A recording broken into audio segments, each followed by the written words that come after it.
Ladies and gentlemen, to Arrow versus DK. It's a best of 3 for the GEST Challenge. Arrow, the Southeast Asian qualified team for the International 4. DK, they're the big dogs from China. They've got one of the most talented players ever to come out of Southeast Asia, Mushi, and he will be matching up against, well, a player that some call Mushi Jr., DDZ. With that being said, I'm LD of Beyond the Summit. I'm joined here by Winter. Not sure if he's back yet.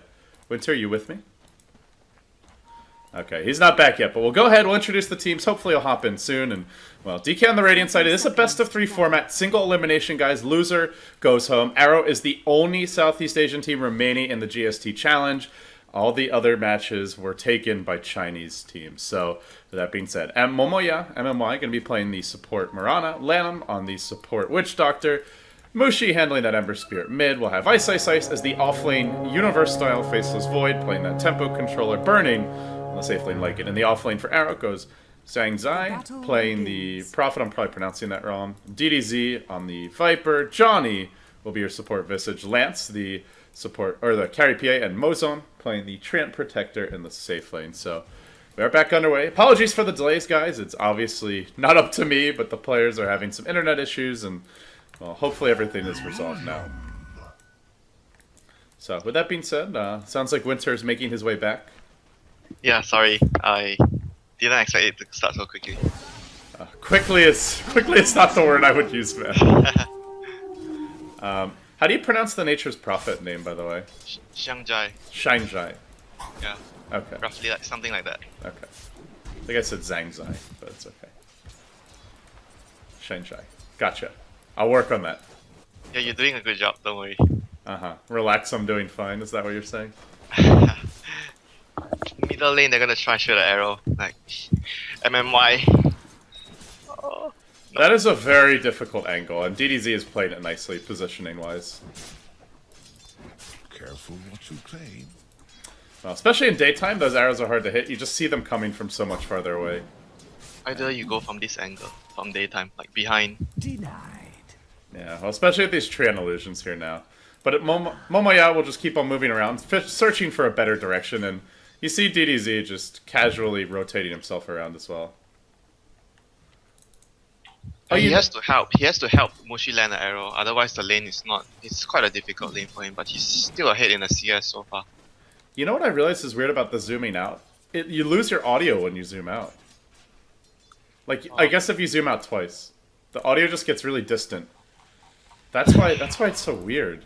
I think if they kept the audio or found a way to keep it, it would make more sense. It's just, I guess the problem is, audio is kind of location-based in Dota. So if you're near something, you hear it with your camera, but otherwise you don't, generally.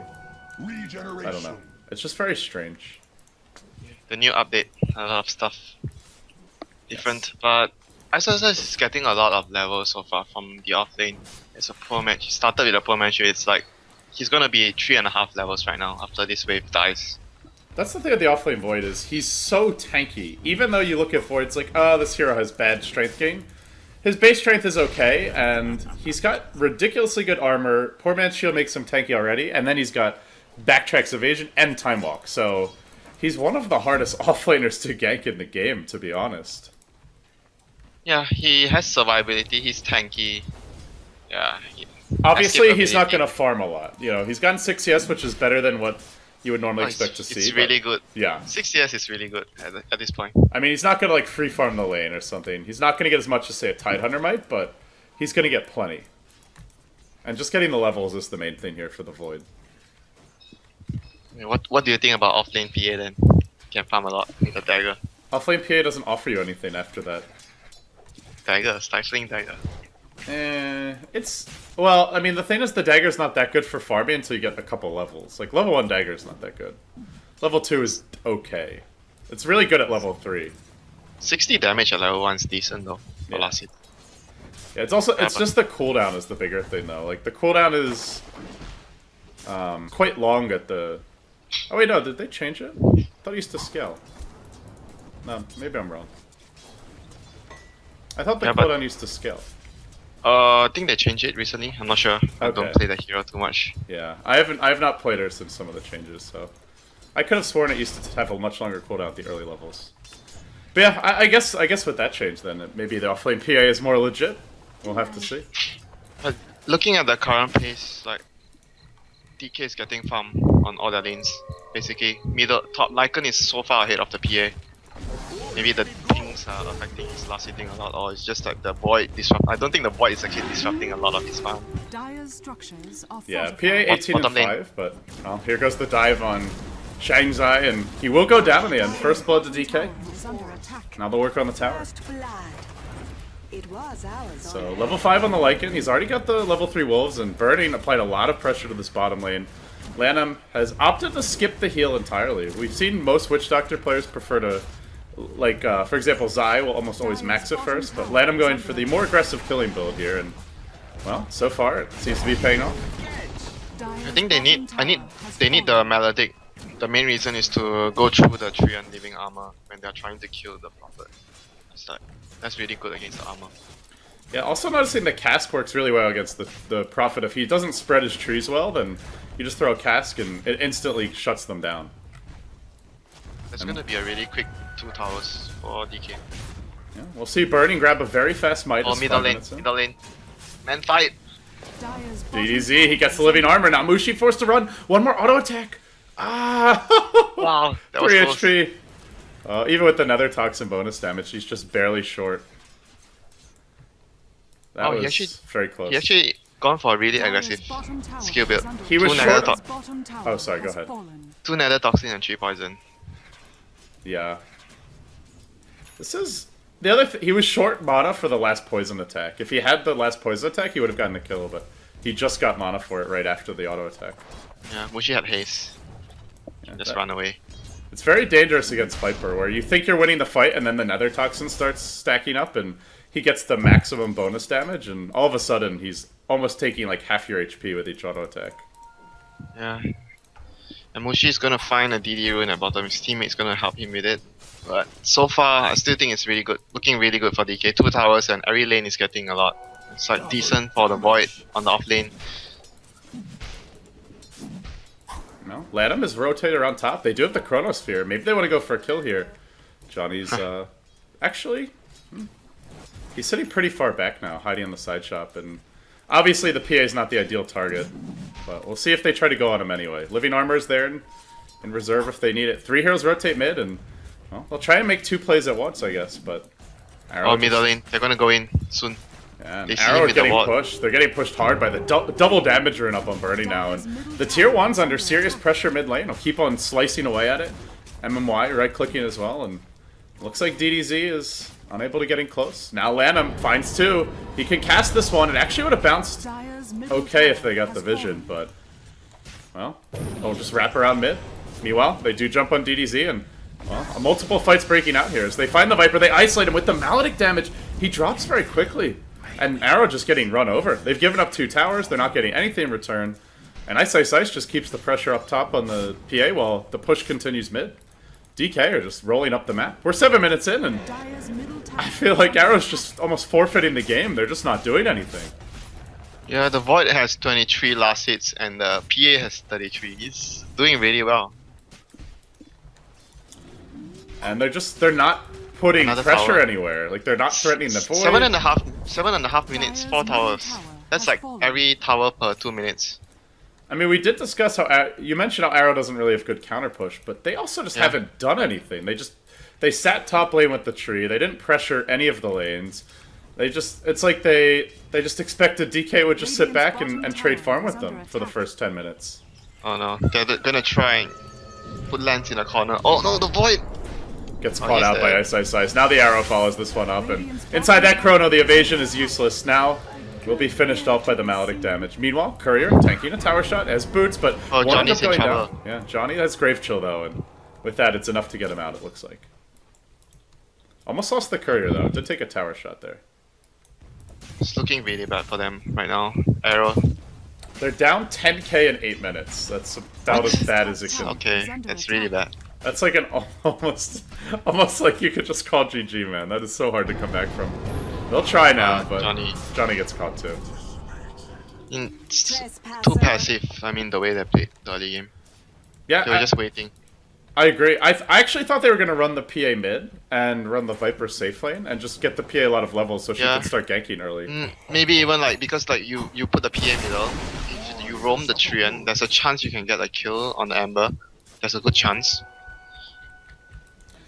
It's just, I don't know. The thing is, PA can't keep Void out of the lane very well, whereas I feel like Viper can do a much better job of that. Yeah, but I said in the draft before, the reason they pick Viper is to have the good 1v1 matchup against Ember. Ember does feel pressured by the Viper, but in the end, it was actually the Ember trying to kill the Viper. DDC actually can kill Burning here. I think he expects him to have the ultimate, but Burning doesn't. Nice, it's cooling down. dead. That's a pretty important trade. It's really the first objective Arrow have taken all game. Yeah, it cost them 3 heroes, but at least they're getting something done. So far, the PA has been driven off the safe lane. He's running around, not doing too much farming. And middle lane, You know what? Mushi's spirit is a bit drunk and moving very slowly, but he's being chased. Looks like that'll be the end of it. What's going on with that spirit? It was like very slow. yeah, because he got slowed by the dagger. Oh, does the spirit move slower?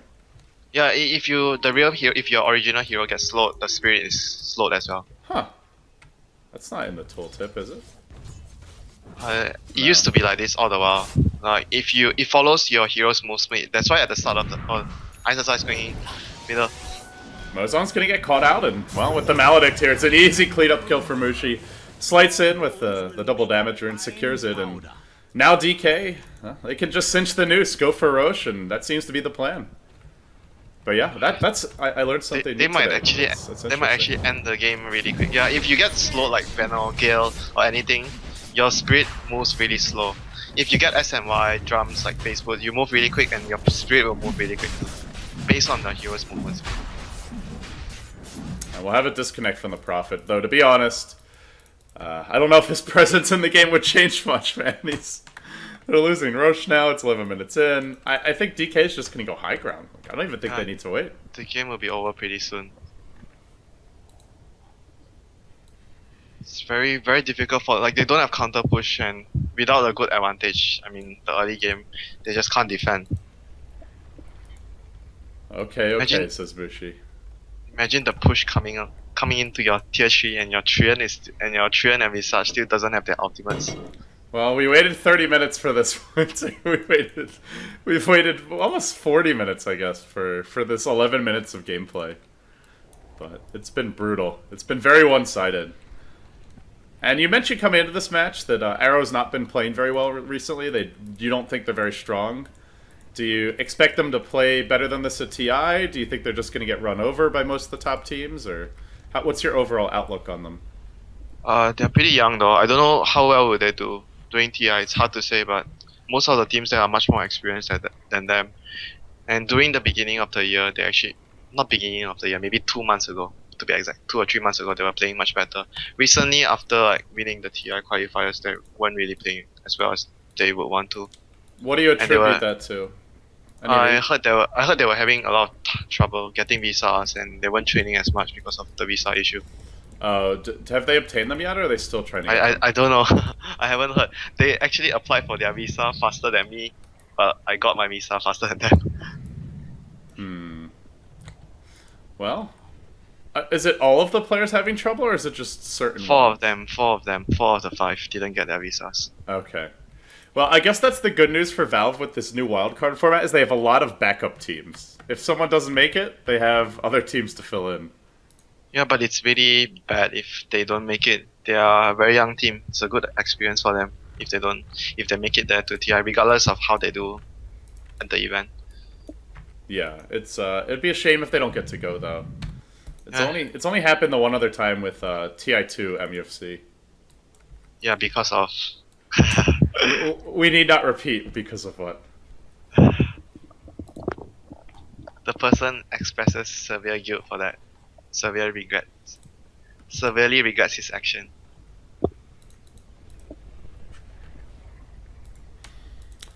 Well, DK still chilling in the pit. We're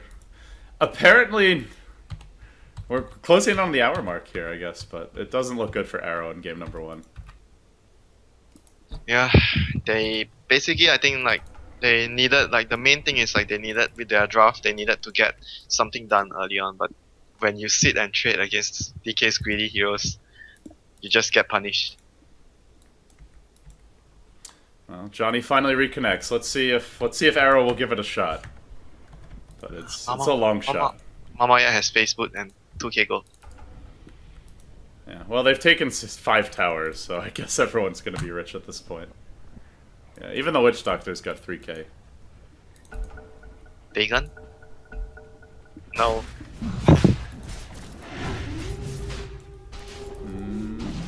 Probably just the straight eggs, I would say. Has fallen to the radiant. Whatever he wants, really. It doesn't matter at this point. Doesn't really matter. He can build anything, they're still gonna end the game. And they're going to mid on Lance. They've got the Chrono online. Ice Ice Ice threatening to pop it with the Mask of Madness, but won't actually go for it in the end, and DK rotating through the enemy jungle. I honestly think they just take the tier 2 top and then go high ground. I think they're strong enough to do it at this point. Probably they're waiting for like Necrobooks from the Lycan before they go high ground. Yeah, so they'll push one more tier 2 tower before they go high ground. Or Viper might be in trouble. GDC, he's gonna get caught out here. The cask finds him from around the corner, and then the arrow comes in. Mask Command is deployed, and Ice Ice Ice cleans him up. DK now. The top lane pushing in a bit, but it doesn't really matter. They can clear all the lanes. They still haven't given up a single tower, even against the Prophet Visage. That's a combo that's supposed to take a lot of early towers. They haven't got the level, so here goes the Void again. Does he want to drop the Chrono? I think he has to. He's got his Mask Command soon. Shanzai will try to make his retreat, but he gets caught in the Chrono anyway, and then the Hammerhead Shark comes racing through the Chronosphere. Easily deals with him. Hammerhead Shark. Yeah, he's a shark with legs. Well, DK, they'll push out the lanes here, keep on farming for the Necro Books. Looks like Burning should have one fairly soon. 2k gold in net worth. Already has the Staff of Wizardry complete. I don't know if they need multiple. Doesn't seem like they're going for other ones. We'll see Mushi working towards his Battle Fury, Ice Ice Ice. Probably the Ags or the Maelstrom coming next for him. And Talking about Battle Fury, I'm gonna ask you on one opinion on something about Ember. Do you like Skadi on Ember? why? As like a first item? Yeah, just go Skadi, by the way. Like you don't even build the drums, you get Orb of Venom, face boots early on, then you get point booster. Then you build your 2 ultimate ops later. I mean, maybe as a situationally, but Makes generally you when tanky though. yeah, I mean, generally Ember just needs to dish out damage in most drafts. Like this draft, he doesn't really need to, but Yeah, recently I've been seeing Cloud9 doing a lot of Ember safe lane and they just go Skadi first item. okay. I have not actually seen Cloud9 play in a long time. Yeah. I didn't really get to watch Dream League. We were casting all night. Sadly. Too busy. I didn't even get to watch the finals. We were actually driving the entire day, so it was a sad time for me. But here we go. Sleight of Fist in onto Lance, and they'll try to initiate. DDZ, meanwhile, getting caught out. The familiar stuns will land on MMY. He drops low, but they can't kill him off yet. He's actually carried a gem. Ice Ice Ice time walks in, and then he's like, oh wait, I don't actually have Chronos, so I'm just gonna back myself up and wait it out. But they pop the Halligan, and they keep on pushing forward. There's still really no trade here. The Nature's Prophet, not even halfway to the tier 1 bottom lane. And well, the tower dropping pretty low. Burning. Will he finish it off? Indeed he will. There's no engagement yet from Arrow. They gotta go soon. They've gotten 2 caught. That's gonna set up the Chronosphere. And here comes the Pain Train. Mushi just chilling outside the Chronosphere. Witch Doctor gets deployed. It's 2 dead. It's 3 dead. It's Rax, and it's game. GG from Arrow. Just like that, game 1's over. Yeah. It's like after the laning phase it was already pretty much over. And meanwhile, MMY's typing the old lobby password in chat. Nice. Don't bother, guys. They changed it since that was last used, but yeah. The amount of people will be